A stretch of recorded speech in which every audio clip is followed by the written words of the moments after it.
When we think of lightsabers, our minds immediately jump to Jedi or Sith. That's because the elegant and heavy weapon required a great deal of skill and training to wield, which was greatly enhanced when used in conjunction with the Force.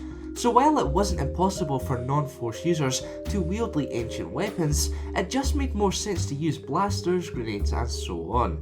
However, today we'll be looking at those brave enough in canon and legends to use lightsabers in combat situations, despite their disconnection to the Force. So sorry Han Solo, your part in saving Luke Skywalker's life isn't going to make the cut. Without any further ado, here are 6 non-Force users who wielded lightsabers.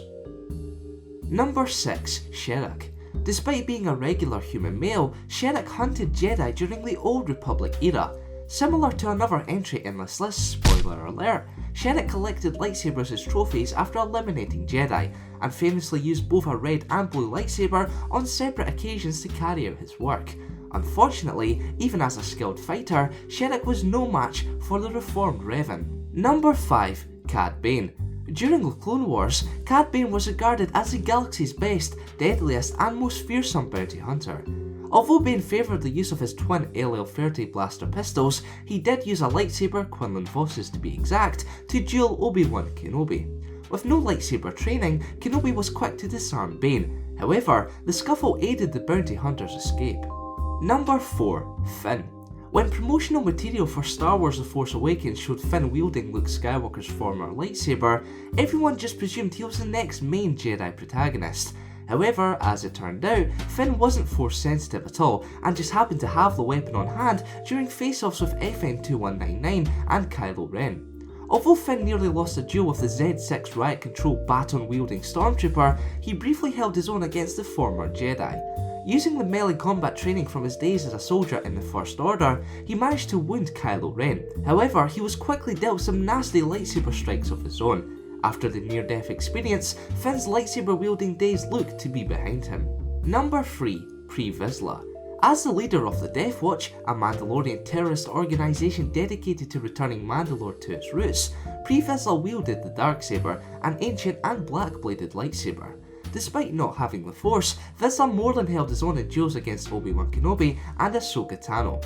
After failing to overthrow the Mandalorian government on his own, Vizsla teamed up with Maul to stage a fake attack on Sundari and set up the Death Watch as the heroic saviours.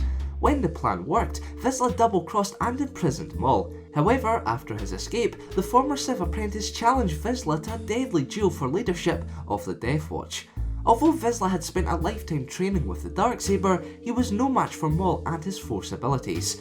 After disarming his opponent, Maul executed Vizsla with the Darksaber and became the new leader of the Death Watch. Number 2. General Grievous.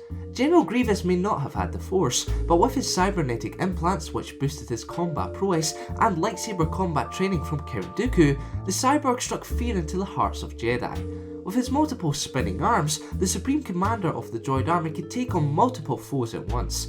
As a result, Grievous defeated and destroyed many Jedi, one of which being the Padawan of Jedi Master Kit Fisto, Nadar Veb. Unfortunately, his reign of terror over the Galactic Republic and Jedi Order ended in a final duel with Obi-Wan Kenobi. In a strange turn of events, the cyborg was defeated not with a lightsaber, but rather by his own blaster. Number 1. Boba Fett.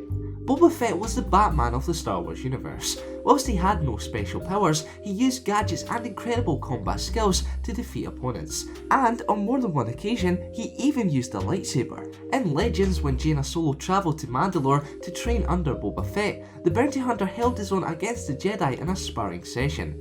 Despite not having any formal lightsaber training himself, Fett taught Jaina how to gain the upper hand over superior opponents. The Jedi used the skills taught to her to defeat her brother Darth Caedus in an epic lightsaber showdown. But that's not the end of this crazy story. Fett also wielded a lightsaber against Darth Vader in several brief but brutal duels. Although those stories are no longer canon, to hold your own against Jaina Solo and Darth Vader without having any connection to the Force is truly incredible. If that doesn't make Boba Fett the best thing in the entirety of everything, then I don't know what will. Let me know who your favourite lightsaber wielding non-Force user is by leaving a comment below, as well as suggestions for future lists and countdowns. Thanks for watching, and for more Star Wars related content keep it locked here to the Kangaskhan. lessons. Star Wars is a story of good versus evil, and in order to maintain that divide, some Jedi have to take one for the team, so to speak. Not that it sucks to have infinitely cooler powers and an awesome lightsaber, but I digress. Here are 9 Jedi who turned to the dark side in canon.